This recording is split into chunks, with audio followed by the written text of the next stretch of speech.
Welcome back. The German Illustrated Book, Chapter 6. After Gutenberg's invention of movable type, typographic printing spread rapidly. By 1500, printing was practiced in over 140 towns in Europe. Even though a vast array of ephemera, including religious tracts, pamphlets, and broadsides, which were posters, was printed during this period, this chapter focuses primarily on the design and typography of the illustrated book and the people who contributed to its advancement. Books printed from Gutenberg's invention of typography until the end of the 15th century are referred to as incubabula. Design innovation took place in Germany, where Albrecht Pfister, Gunther Zehner, and Johann Zehner illustrated books with woodblock prints. In contrast to the theological and scholarly books published by most early printers, Pfister and other printers popularized literature. Northern European typographic books can be identified by naturalism, textura-based fonts, woodcuts used for illustrations, if any. Some examples show uneven alignment of columns and illustration borders, hand-lettered capitals, and heavy, ornate borders and illustrations. Gunther Zehner introduced a greater tonal range to page design by creating woodcuts with textured areas and some solid blacks. His illustrations used a very even line weight. His capital initials were printed rather than added later by hand, and he also experimented with enclosing only a portion of the illustration in a rectangular border, allowing white space to flow from wide margins into the pictures. This light design effect was complemented by simple outline initials. Here we see a page he created in 1473, and it's a book about famous women. The woodcuts are all designed in rectangles, the width of the type column, and dropped in flush to it. Here we see an initial from a German Bible by Zehner on the right. Erhard Ruwig was the first illustrator to be recognized as such in a book. He introduced the crosshatch technique and was the first to use fold-out illustrations. Crosshatching is drawing lines that intersect each other to create shading. Erhard Ruwig created this illustration in Monton-Sion in 1486, and we see panoramic vistas presenting accurate depictions of the cities that he visited on his journey. George Ault did this title page for the famous Nuremberg Chronicle in 1493. The title on the left reads, "Registry for this Book of Chronicles with illustrations and portraits from the initiation of the world." On the right side, we see a hand-colored page about Constantinople. By the end of the 15th century, Nuremberg housed Germany's most esteemed printer. His name, Anton Koberger. He produced one of the masters of the incubabula period graphic design. It's a 600-page book called the Nuremberg Chronicle. This book is an ambitious history of the world from the biblical dawn of creation until 1493. He contracted illustrators to create exemplars, draw, cut, and correct 1,809 illustrations, as well as prepare all the woodblocks for printing. The dense texture and rounded strokes of Koberger's sturdy Gothic types contrast very handsomely with the tone of the woodcuts. It's really a beautiful book. Here we see another page from the Nuremberg Chronicle, and many woodblock book illustrations were later hand-painted.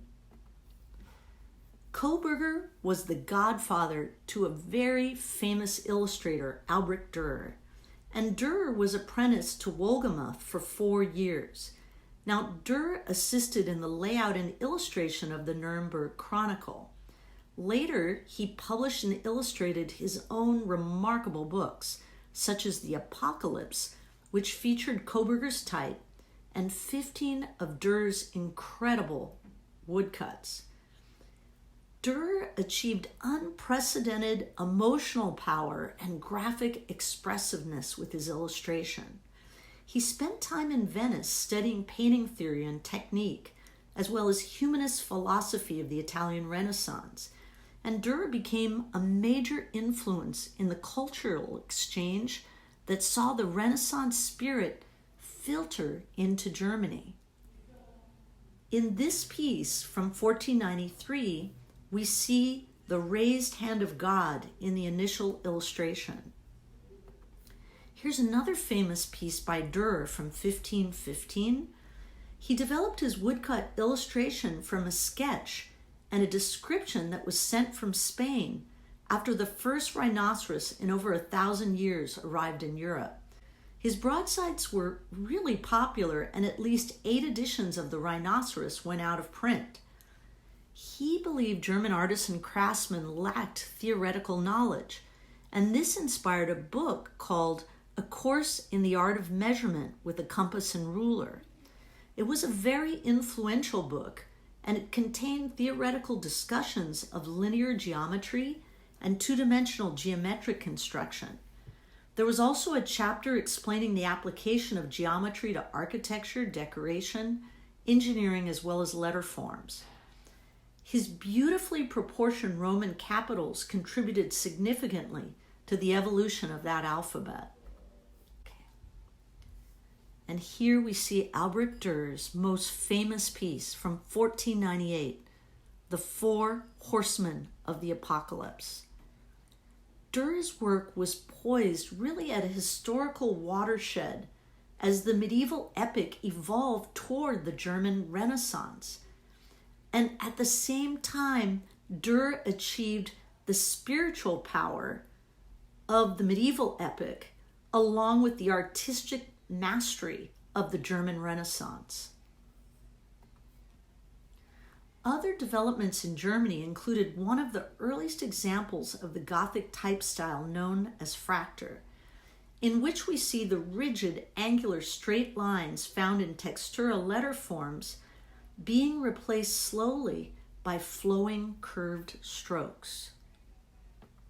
A broadside, which is a poster by Lucas Cranach the Younger, and it's a commemorative portrait of the famous reformer Martin Luther. It bears the identification of the illustrator.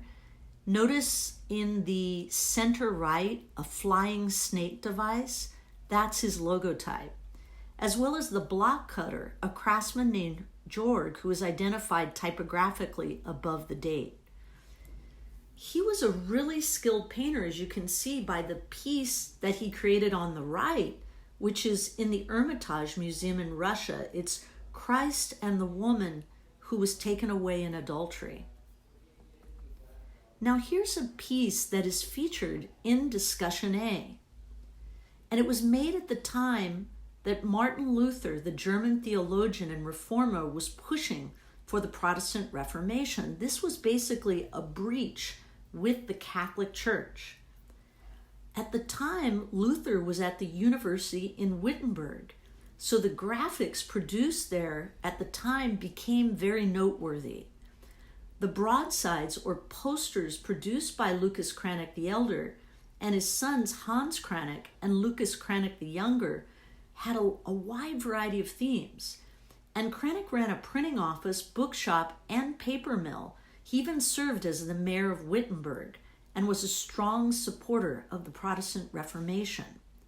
Here, in this early piece of propaganda, he's criticizing and contrasting Christ's suffering on the left with the Pope writing in style on the right.